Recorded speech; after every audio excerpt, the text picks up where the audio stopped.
সারা পৃথিবীর শত শত কোটি মানুষের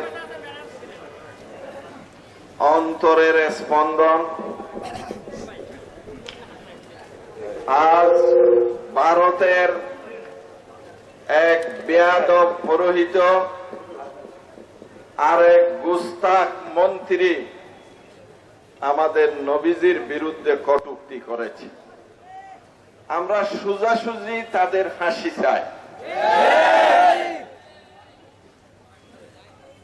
এই মোদি ভারতের প্রধানমন্ত্রী হওয়ার পরের থেকে ইসলাম এবং মুসলমানদের বিরুদ্ধে ষড়যন্ত্র চালাই যাইতেছে একের পরে।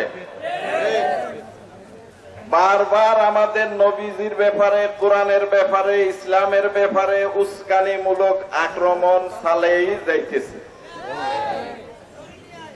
আমরা বলতে চাই, এখনো ভালো আছেন, এই দুই গুস্তাখ বেয়াদবকে গ্রেফতার করিয়া ফাঁসি দেন।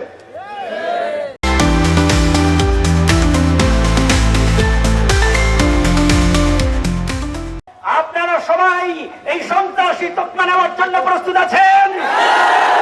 নবীজির ইজ্জত রক্ষা করার জন্য যদি আমাদেরকে জঙ্গি বলা হয়, এই জঙ্গি তকমা নেওয়ার জন্য প্রস্তুত আছেন?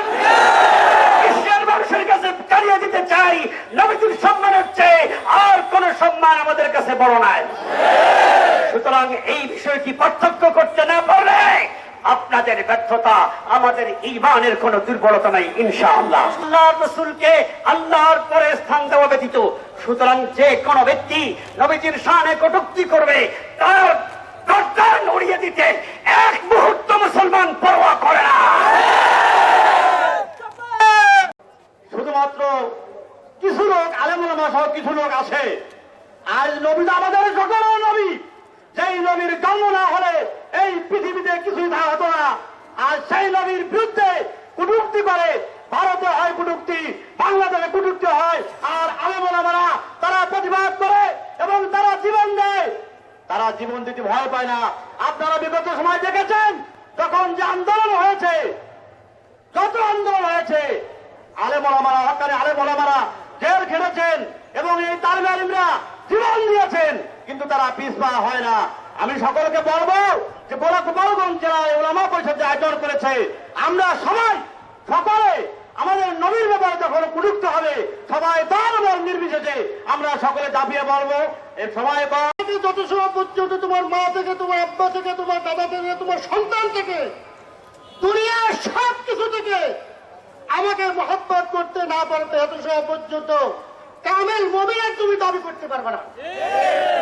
কামেল মুমিনের পরিচয় দিতে হলে আজকে মাঠে আমাদের নামতে হবে। এই কুলাঙ্গার ভারত থেকে যে কথা ঘোষণা করেছে, ইতিপূর্বেও ভারত থেকে কয়েকবার এরকম কুলাঙ্গাররা বিশ্ব নবীর বিরুদ্ধে বিভিন্ন কটূক্তি করেছে, তারা বেইজ্জতি হয়ে দুনিয়া থেকে গেছে।